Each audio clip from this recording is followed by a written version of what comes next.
One of my earliest childhood memories is watching Jackie Stewart racing the Tyrrell in, I guess it would have been '73. I remember my father, when James Hunt won the World Championship of Fuji in 1976, throwing me up in the air. So I was born into and brought up in a motorsport environment. My dad used to go away in the week and he would disappear and he would come back with a big trophy. And I was a child. I didn't think anything special about this. So I went to the 1973 Monaco Grand Prix with my dad, still a great fan as ever, and the two of us went as spectators. And I was sitting in the grandstand and I was watching the journalists go walking by on the track with their armbands on there and thinking, wow, that's a job I would love. I was not asking to go racing, but at 11 years old, which is the age you could start racing, my father bought me a car. It's fair to say I wasn't particularly good at the beginning. I was lapped in my first ever race. But that didn't seem to, that was normal when you're learning. And I was sitting there watching the Belgian Grand Prix, realizing that Grand Prix is 30 kilometers in that direction. And I thought, wait a second, for sure there are doctors there. It's right next door to the house. I need to find out about this. But I did it because I loved every second of it. It wasn't work, it was an enormous pleasure. I was meeting and talking to very bright, interesting, like-minded people, and I was living a life the like of which I couldn't possibly hope to do better. I had talked my way into the paddock again.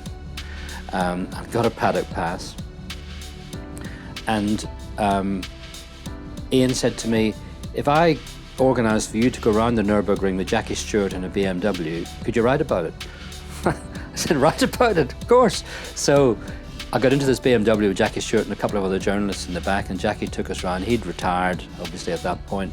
So I got out of the car, totally awestruck, but loads of thoughts in my head, and sat down and immediately wrote this piece. The Sunday of race day here at Spa for me was it was an interesting mix of the most exciting, happiest day of the year, because I was working at the Belgian Grand Prix, lining up behind the starting grid.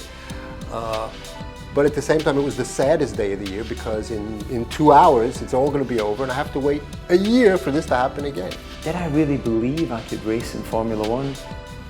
I didn't not believe it, but I wasn't dreaming of it. I left school and I started a business computing course because I thought I would work in the family transport business. You've got to stand out. You've got to stand out in everything you do in life. So there's no point in just taking the same pictures as everyone else. There's no point in a new guy aping what I do, if you like, or any of my competitors. Or there's no point in me aping what they do. So you've got to try and stand out, and that's what I try and do. But it's one of those very intense experiences, being locked up in a car for that many hours with people who share your passion, all of whom know what their roles are, me, the local doctor, Alan. Ultimately, it's quite amazing. It's quite amazing. You shut those doors, you head down to the end of the pit lane, and now here you are. You're in your own little world. But I said, I've got no newspaper experience at all, no training. I mean, I had no formal training whatsoever as a journalist, none. I kind of talked my way in and found I could write by some piece of luck. And, I can look back in my career, I can't see myself with the same opinion as other people. You see yourself as being normal and other people may see you as being whatever opinion they may have. But unquestionably, there'll be those who say that in accepting team orders, you don't have that strength of character to be a winner, to be a champion. And maybe they're right. But all you can do is be true to your own values and beliefs. I was, and still am, gigantically enthusiastic about my sport. I love motorcycle racing, car racing, rallycross, all kinds of motorsport. And I want the people I'm talking to be as knowledgeable and as interested in and as enthusiastic about what I'm interested in as I am. And so I used to get very excited I had to work for it. There was no certainty. If the Williams accident hadn't happened, then it's questionable whether I would have got an opportunity to go to Formula One.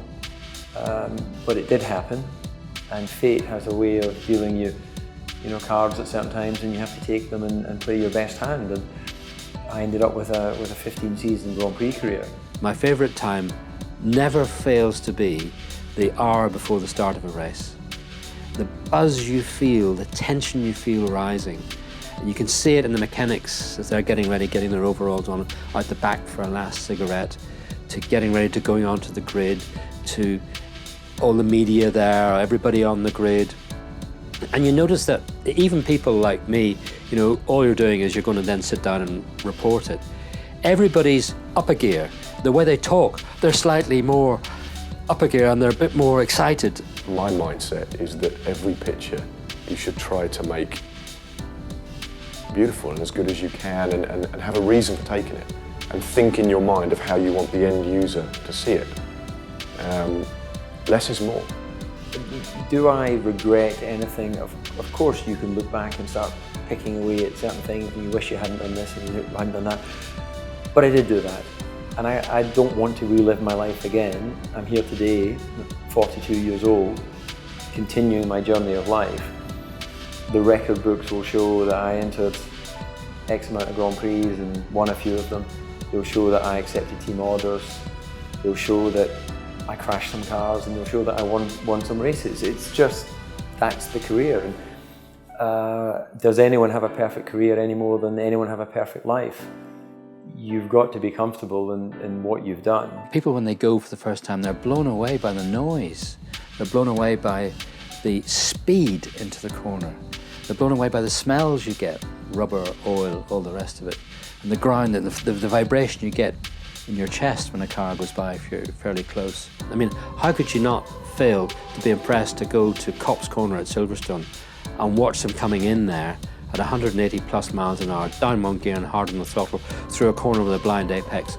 I mean, just blows me. I try and do that every year, go there and just stand there for 5 minutes to get my priorities right. I guess what I'm trying to bring across in my pictures is what it means to me, is what Formula One means to me, what motorsport, what fast cars, what